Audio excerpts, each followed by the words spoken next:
की अमवात बल अहयाउ वलाकिन ला तशउरून। दोस्तों, अज असा शहीद मुमताज गोरड़ जे चालीहे जी तकरीब में जमा थी करे शहीद मुमताज गोरड़ जे कातिलन जे खिलाफ जिले जामशरे जी पुलिस इंतजामिया जे खिलाफ एक ताकतवर आवाज बुलंद करे।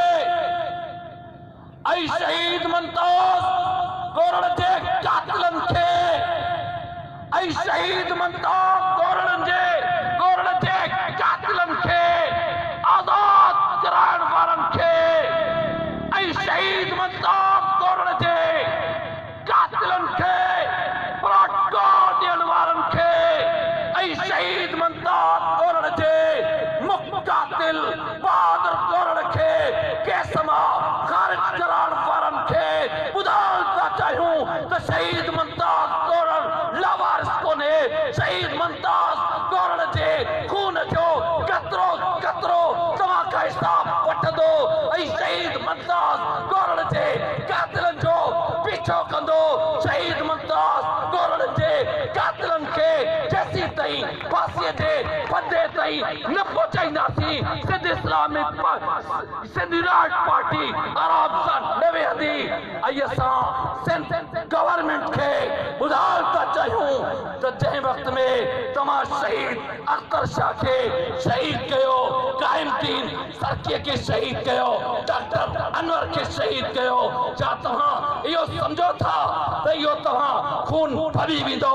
न न, अॼु आऊं इन स्टेट जे ज़रिए उन्हनि कातिलन जे हमनवान खे, कातिलन जे सरपरस्तनि खे ऐं ज़िले जामशरे जी पुलिस इंतजामिया खे ॿुधाइण थो चाहियां त सिंध यूनाइटेड पार्टी लावारिस कोन्हे। सिंध यूनाइटेड पार्टी पंहिंजे शहीदनि जी मालिकी करणु ॼाणे थी। सिंध यूनाइटेड पार्टी शहीदनि जी वारसी करणु ॼाणे थी। सिंध यूनाइटेड पार्टी पंहिंजे शहीदनि जे कातिलनि खे कैफ़रे क़िताब ताईं पहुचाइणु ॼाणे थी। तंहिंजी करे एसपी साहब तो मजमू जे आॾो चयो हुयो त आऊं आयो खे बदली थो कयां, मगर आयो बदली न थियो। अॼु तुंहिंजो कूड़ वादे थी वियो हुयो। मूं शहीद मुमताज गोरड़ जे ताज़ियती प्रोग्राम में चयो हुयो त शहीद मुमताज गोरड़ जा शहादत जा ऐं कातिलनि जा जेके पेर वञनि था ज़िले जामशरे जी इंतजामिया जे दफ़्तरनि ॾे वञनि था।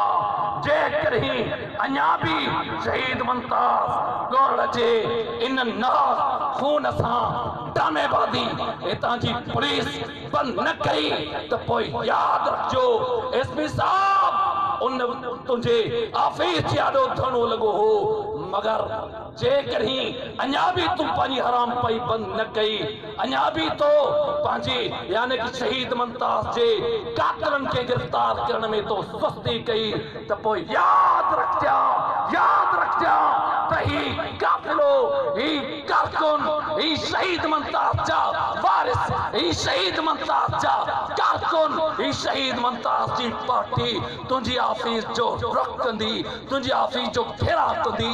पोइ हिन आवाम जे लानतुनि खां दुनिया जी काई ताक़त तोखे बचाए नथी सघे। अॼु मां इन स्टेज जे ज़रिए हुकूमत सिंध खां मुतालिबो थो करियां त ज़िले जामशरे जी एसपी खे मुअत्तिल कयो वञे ऐं कोठड़ीअ जे SHO खे मुअत्तिल कयो वञे।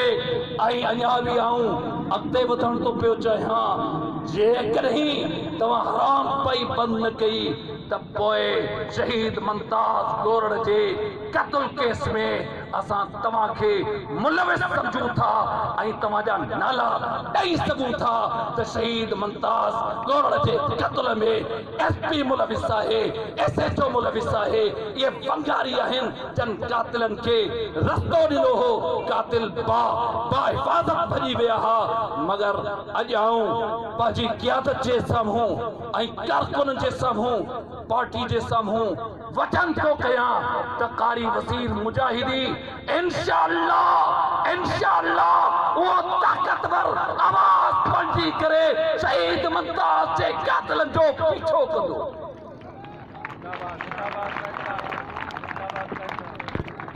इहो